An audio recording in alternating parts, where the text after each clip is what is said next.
8-year-old Martin Richard was a Little League star, the fastest in his team. He had gone to the marathon with his parents and his younger sister, as he had every year, excited to see the runners whisk by him as he cheered them on from his spot near the finish line. He had dreams, big dreams, for his future, but he wasn't thinking about them. He was living in the moment. After all, he had his lifetime stretched out ahead of him. Richard did not know that his life was about to be cut short, that he would lose all his hopes and dreams with a bang, that he would become a tragic memory printed in solemn black ink, claiming him to be the youngest victim of the 2 exploding bombs. He had lived the fastest and the tallest in his team, and died the youngest. Richard's life had been cut short, but his was not the only one. Many have died during this age of terrorism. Ladies and gentlemen, would you not seize the chance to prevent the loss of lives, to stop the deaths of all those who have not yet come? Would you not give up something that has relatively no effect on yourself? No blood spilled, no torture suffered? This is precisely what government surveillance provides. Had it not been for the surveillance tapes that recorded criminals, such as the Tsarnaev brothers, the Boston PD would not have been able to identify and capture the murderers as quickly as they have. Good morning, ladies and gentlemen, esteemed guests and judges. The affirmative team strongly believes that the NYPD should be permitted to surveil private groups such as political and religious organizations directly and through the use of paid informants. Surveillance is legal and effective in weeding out innocent and highly suspected personnel that may threaten national security. During an age of modern technology warfare, it is important to utilize every asset that we can in order to protect the lives of the United States citizens. While some may conclude that surveillance is both ineffective and unconstitutional, they ignore the fact that finding people to be innocent of any terrorism is just as important as finding terrorists via surveillance. It is not unconstitutional, as the government has legalized the use of surveillance in the context of war. It is in the interest of the nation's welfare that the government violates the privacy of its people in order to sustain the prerequisite to all rights, life. We would like to point out that at this moment that any evidence used prior to the 9/11 terrorist attack during a time of peace is uncredible, given that our nation has since entered a war, which requires an increase in homeland security. The U.S. legal defines government surveillance under the Patriot Act as a practice which records and observes citizens in all environments, both private and non-private. It encompasses workplaces monitoring, internet privacy, data collection, and other means of show probable cause of disseminating private information. Under the 4th Amendment, government enforcers must show probable cause before a warrant can be issued for a criminal case. It holds an exception in which the government conducts wiretaps only where the primary purpose was to obtain foreign intelligence. This exception was further expanded in the light of 9/11 terrorism under the Patriot Act. Now, Foreign Intelligence Service Act may be used where a significant purpose of the investigation is foreign intelligence gathering. In other words, the Patriot Act legalized warrantless surveillance of American citizens who are linked, even if indirectly, to suspected terrorists. Many have argued that the surveillance of political and religious groups is not only a violation of the Constitution, but that it also promotes racism and a fear similar to that caused by terrorism. This is entirely false. The NYPD does not publicize any of its surveillance without any explicit threat having been identified. It has the obligation to protect its citizens in the most effective way possible. This is not borderline communism. No one is being threatened by the government. No citizen has been arrested without reasonable cause, which can be seen in the very statistic that is used against it. In more than 6 years of spying on Muslim neighborhoods, eavesdropping on conversation, and cataloging mosques, the police department's secret demographics unit never generated a lead or triggered terrorism investigation. And yet, law enforcement is credited with several foiled terrorist attempts that have saved the lives of thousands. According to the New York Times article in 2005, several officials said that the eavesdropping program had helped uncover a plot by Ian Fars, an Ohio trucker a naturalized citizen who pleaded guilty in 2003 to supporting Al-Qaeda by planning to bring down the Brooklyn Bridge with blowtorches, what appeared to be another Al-Qaeda plot involving fertilizer bombs attacks on British pubs and train stations, was exposed last year in part through the program, the officials said. Stepping aside from the effectiveness and constitutionality is the question of cost. This, however, is not the issue, for the surveillance system has proven itself worthy of every penny spent, especially given the threat of terrorism. Logically, looking at our situation, it is obvious that the NYPD will look at the Islamic faith and natives of unstable countries, seeing that at this time it is who they have the motive for attacking the United States, as proven by the recent bombing. There is no intended base system. It is similar to identifying a criminal as tall with a scar on his left cheek of white descent. This reduces the spectrum greatly, thus reducing cost and making surveillance unreasonable. Furthermore, surveillance provides... My first question is the Heisenberg principle. Can you clarify maybe about what that actually is? Where it says that the observer changes the behavior of the observed. If you know you're being watched, you're not going to act in the same way as if you weren't being watched. All right. Okay, and the other thing, I want to bring up the point of privacy and liberty. Wouldn't you give up some rights for safety? Yes, you would, but there are certain rights that you would not want to infringe. And you say that most people would not want it, but we have research that Americans do support this. If the government is supposed to voice the people and the majority of the people do want this surveillance, why should we not go ahead with this action? Because the thing is, it's not just all Americans, it's these people who are actively being watched. Should their opinion not be taken into consideration if they're the ones being put under cameras and certain constant watch? But if you have nothing to hide, then why should you fear this? Unless you're doing something wrong. Is it not true? Because we're all entitled to privacy. We're all entitled to go to a religious organization and be ourselves. And if we're constantly being watched, we can't do that. Do you go to school? I assume you do go to school, right? Well, schools have cameras. You still learn there. You get educated there. You study there. And you spend most of your day there. And they have cameras. You're being watched. But you still act like yourself. Why can't this happen in religious organizations? In religious organizations, it is about religion, not just politics. If you're going to bring those two together, you're going to have problems, no doubt. So if you're going to put cameras into a religious organization or private organization that is not being controlled by the state of New York or the city of New York, then that's where you're going to start running into problems. You bring up that this will make us communists. In what ways will this make us communists? I'd like to borderline communism. And it's basically about the fact that we're constantly being under watch. We can't, if we're a democracy, why can't we not trust the people? You do know that it's paid informants who are trained and who are looking for information that is a threat. They're not going to hold the fact that, I don't know, you're doing adultery or something against you. What they're looking for is more like you're planning to bomb something. That's what the paid informants are there for. So why shouldn't we have the paid informants there like that?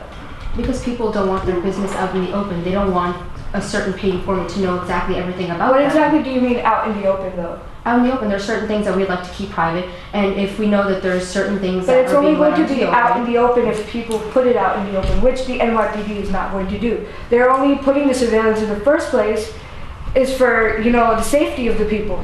Don't you agree that, the other point is that funding, you said, shouldn't money be not as big of value over lives? Aren't lives a bigger issue? If the safety of lives should be considered? Yes, but the thing is, it's about the person. If a person doesn't want to be surveilled, when they're not in a public setting, then they should not have to be subjected to that. But aren't religious places open to everyone? They're already public? Yes, but it's not under public maintenance, or it's not a public organization where the city or the state owns What it. about political organizations? Thank you. All right. So the affirmative rebuttal, Yeah, 5 minutes. 5 minutes. Yes. Alright, start. Okay, so our opponents are negative. They say that if you put cameras inside temples and other religious institutions, it's invading their privacy. But I would like to point out that a whole lot of temples, even like ours, like personally saying ours, like my colleagues, partner has said, they all have cameras. So like all of us go to temples and we don't react differently anyway. I know for a fact that, personally speaking, that we don't react any particular way when there's cameras, and I hardly ever notice them. Nobody really takes them into account when they're doing their daily routines. And those cameras are there because, yes, they're private to our temple, and the administration wants to look over to what is happening, but it's not going to hurt them if they cooperate with the police department and a higher body of officials so that they can also see what is happening in that area. It's not like they're going to go and publicize it and report it on the news, oh, this is happening in the temple, and nothing's going to go out like that because they're going to keep it in a small body because they want to increase the safety of it. And so the bigger goal here is the safety of the people. So if they give up that right of privacy in the sense that they want to, it's so that they want to emphasize that they have better protection from the government, because once again, the government itself and the law enforcement bodies are there to enforce safety upon the people. So if you don't have this connection between the public and the the law enforcement team, then there's going to be mass problems because you don't have any connections and their relationship's going to decrease. There won't be any trust between people, and they won't have the emphasized safety that America looks to, or even New York City itself looks to. And additionally, we have 8.1 million, I think, but around 8 million people in this city. And if you want to regulate what is happening throughout every borough, every city, every town, every neighborhood, you want to have some way that a huge body like the NYPD can look over and see what is happening in every section. You can't, yes, they have it in public areas, and yes, in the public areas they can monitor, but if you have temples and political institutions that have their own private ones, but the government themselves have no access to seeing what exactly goes on, you can't have a collective information source that says, this is what's happening in one side, and so we can monitor if something wrong is happening in one particular organization, or if that doesn't happen, and if this doesn't happen, then once again, they won't have that cooperation, and then the safety will be infringed as well. And I know we're relating to New York City, but if we think about it, a lot of people would want cameras, and relating back to the Boston Marathon bombings, like even if it happened in Boston, people there and nationally, they want more cameras to be put into society because they want that that security sense that they have somebody watching over them, they can regulate what's happening within the society. And so if we don't have, and they want that, and they're ready to give up that privacy issue because they want the bigger goal of getting their lives to be improved and better for the society, and so that the city itself does not have to be vulnerable to outside attacks or even domestic terrorism as it is. So you want that control over it. And if we go back several years, you have the World Trade Center bombings, the Twin Tower bombings. Why? Because there wasn't proper regulation, there wasn't proper information being sent out in a mass scale, so that all the government and all the people had the awareness that something might have happened. And because, as Ray Kelly said in a speech a year ago approximately, he mentioned how those two bombings were, the first one in 1993 was supposed to be a wake-up call for the nation, that they were supposed to have some central body that looks over it, but they never implied that because people thought it would never happen again. And it happened again in 2001, and the Twin Towers were destroyed. And so now this got the world sensing. So now they have those things, and now there's been approximately 14, 15 bomb threats and terrorist attacks that have been occurring, and they were able to stop those because they had that entire body looking to society and able to stop it because those informants were able to go and gain necessary information from us. So please vote in affirmative ballot for these pieces. Thank you. Okay. So this house believes that we should all be safe under surveillance because surveillance is good under an investigation. It's good to have cameras and those little traffic light things. If somebody's speeding, passing a red light, they can snap a picture of the driver's the plate.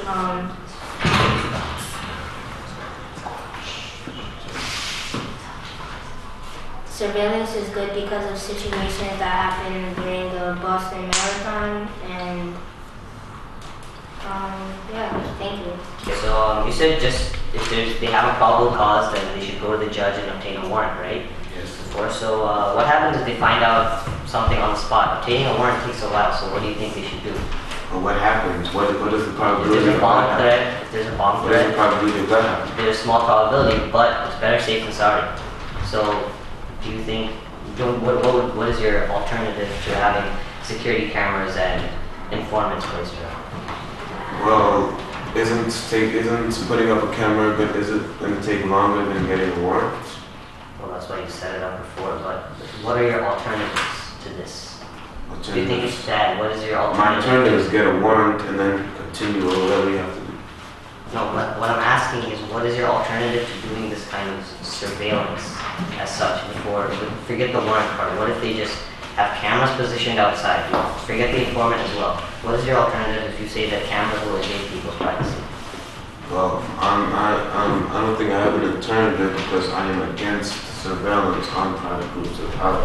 So if there is a particular terrorist group that is plotting something, let's say in a Catholic church, and you don't have any cameras positioned, we have no idea what's happening, we'll get hit. So you think that no surveillance should happen and that we should just be vulnerable? Well, you should have some surveillance, but with a warning. I'm saying you can continue to surveil people, but just do it with the consent. So even if they get a warrant, aren't you saying it's a violation of privacy? What would how does it invade their privacy? If it's just a small thing. If they have a warrant and probable cause, how are you invading their rights? Well, if you have a warrant, you're not invading their privacy. Okay. Then also you said people feel insecure. I don't think that's the case. Well, someone mentioned that they feel insecure. You guys mentioned. Okay, the people feel violated. He mentioned stalkers. Yeah. Okay, if people have nothing to hide, why would they be so afraid of these cameras? Because when you put somebody with the potential of committing a crime, they might actually commit a crime. And are you aware that the NYPD doesn't just set up surveillance equipment? It's expensive. They don't just do it if there's a feeling like it. Are you aware of that? Actually, there are a lot of actually, let's go to the stop and frisk, for example. We're talking about surveillance right now. Alright, the principle I'm saying is that people have biased reasons and stuff like that, stereotypical views, right?